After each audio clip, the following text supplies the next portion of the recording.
If your answer is 100, I'll try to clear every confusion in this video, so stick around.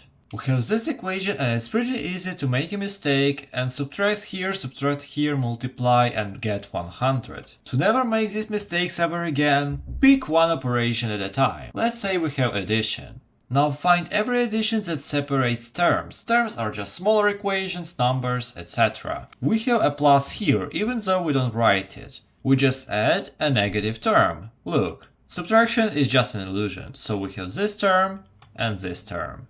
Pretty simple stuff so far. Now what we do, we need to calculate each of them. Wait, if you like the explanation so far, please consider subscribing. Thank you! The first one gives us 15, because there is nothing to calculate. But the second one is a different story. We don't even have any additions here. Yes, we have it here, but it's in the parentheses, so it really doesn't matter. Here we can pick another operation that we have. We have a multiplication. So let's divide this into terms, but that are separated with a multiplication. So we have minus 5 and this parenthesis. And now we need to solve separately each of them. And we'll get a multiplication between them. So here we get minus 5, because we don't even need to calculate anything, and here we get 10. Okay, so minus 5 times 10 is pretty simple. This gives us minus 50.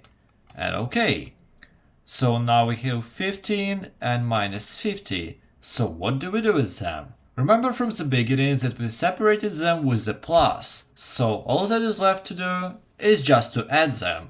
So 15 plus minus 50 gives us minus 35, and minus 35 is the final solution. If you want to solve some other problems like this, watch this video next and comment your solution.